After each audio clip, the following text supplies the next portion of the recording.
নমস্কার বন্ধুরা, আমি অ্যাডভোকেট সুব্রত মুখার্জি।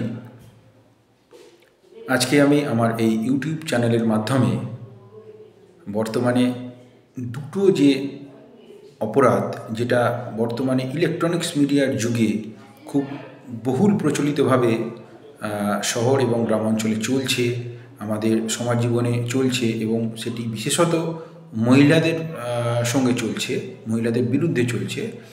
সেই দুটো অপরাধের মধ্যে একটি হচ্ছে ভয়েরিজম এবং অপরটি হচ্ছে স্টকিং। এই বিষয়ে আমি আমার এই ইউটিউব চ্যানেলের মাধ্যমে সংক্ষিপ্ত আলোচনা করব। প্রথমে আসি ভয়েরিজম। এটি আমাদের যে 1 জুলাই 2024 যে বিএনএস ভারতীয় ন্যায় সংহিতা 2023 এর যে নতুন ক্রিমিনাল অ্যাক্ট চলছে বা এসেছে আমাদের দেশে, তার 77 নম্বর ধারা এবং অপরটি হচ্ছে স্টকিং। এটা হচ্ছে 78 নম্বর ধারা, যেটা ভারতীয় ন্যায় সংহিতা 2023 অন্তর্গত। এখন বিষয়টা হচ্ছে ভয়েরিজম এবং স্টকিং, এই দুটো কী আমাদেরকে জানতে হবে। এবং এই দুটো যদি কোনো ব্যক্তি কোনো মহিলার সাথে করে তাহলে তার প্রতিবিধানই বা কী, এই সম্পর্কে আজকে আমাদের এই আলোচনা। প্রথমে আসি ভয়েরিজম, যেটা 77 নম্বর ধারা ভারতীয় ন্যায় সংহিতার, এবং যেটা পূর্বতন আমাদের যে আইপিসি ছিল সেই আইপিসির 354C ধারা। এখন জিনিসটা কি, অর্থাৎ এই ভয়েরিজম অপরাধটা কি, যার বাংলা তর্জমা করলে দাঁড়ায় যৌনক্রিয়া বা যৌনাঙ্গ লুকিয়ে দেখা বা ইকশন কাম। জিনিসটা কি একটু বিস্তারিতভাবে বলি।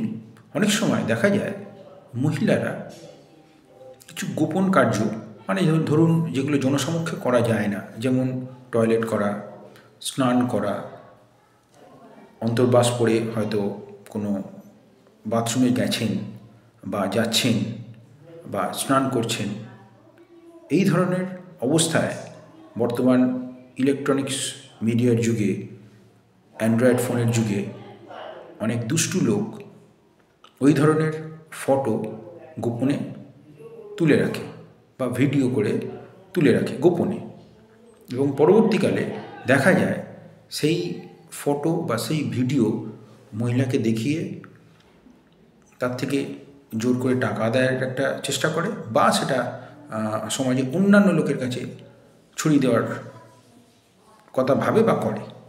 এর থেকে প্রতিবেদনের উপায় কি, অনেক সময় মহিলারা সঠিক ওই আইনসঙ্গত বা আইনগত জ্ঞান না থাকার জন্য লজ্জায় চুপ করে যায়, কোনো রকম ব্যবস্থা নিতে পারেন না। তাই মহিলাদের উদ্দেশ্যে বিশেষ করে বলবো, একদম আপনারা ভয় পাবেন না। এর বিরুদ্ধে স্ট্রং ভারতীয় যে ন্যায় সংহিতা এবং পূর্বে যে আইপিসি ছিল, শক্তপোক্ত আইন আছে, সেই আইনের আপনারা দ্বারস্থ হন। আমি পূর্বেই উল্লেখ করেছি 77 নম্বর ধারা, যেটা ভারতীয় ন্যায় সংহিতা বা বিএনএস, আর 354C ধারা, যেটা আইপিসির অন্তর্গত।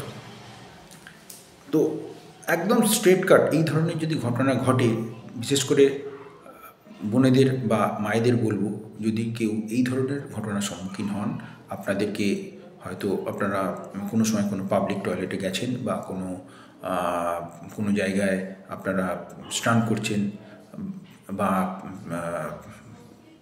কোনো রকম গোপন কাজ করছেন, শরীরবৃত্তীয় কাজ করছেন, যেটা জনসমক্ষে করা যায় না। ন্যাচারালি আমি স্নান বা টয়লেটের কথাই বলবো। সেই ধরনের ছবি কেউ যদি লুকিয়ে তুলতে চায়, অবশ্যই আপনারা পুলিশকে ইনফর্ম করবেন, কারণ এটা আমাদের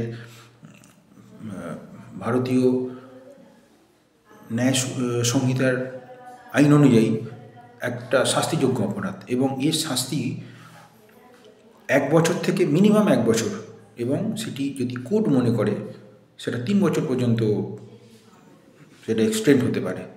এবং যদি কেউ দুবার সেই অপরাধটা করে তাহলে সেটা 7 বছরের তার জন্য সাজার প্রবিধান রয়েছে। সুতরাং ভয় পাওয়ার কোনো কারণ নেই। এটা গেল ভয়েরিজমের ব্যাপার।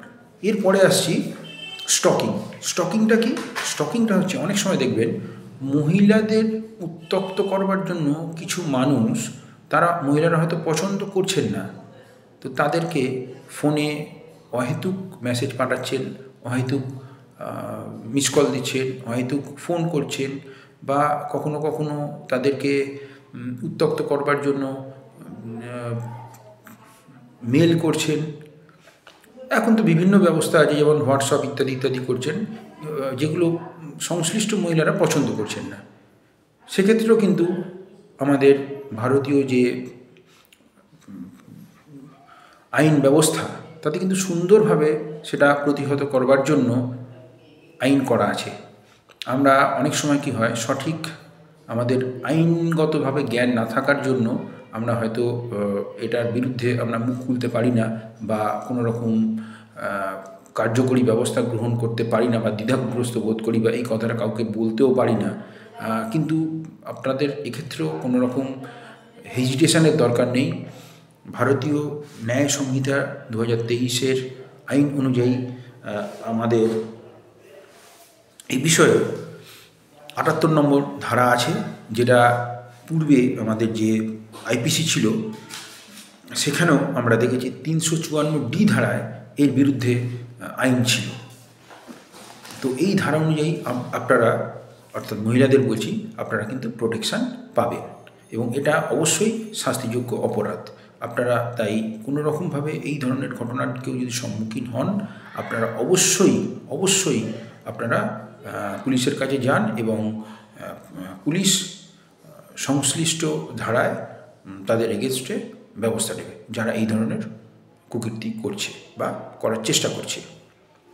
আজকে এই পর্যন্তই বন্ধুরা। আবার আমি আসবো পরবর্তীকালে কোনো এই ধরনের কোনো ভিডিও নিয়ে, যেগুলো আপনাদের খুব কার্যকরী, বর্তমান সমাজে খুব কার্যকরী এই ধরনের ভিডিও নিয়ে পরবর্তীকালে আমি সুব্রত মুখার্জি আবার পরবর্তীকালে আসবো। নমস্কার।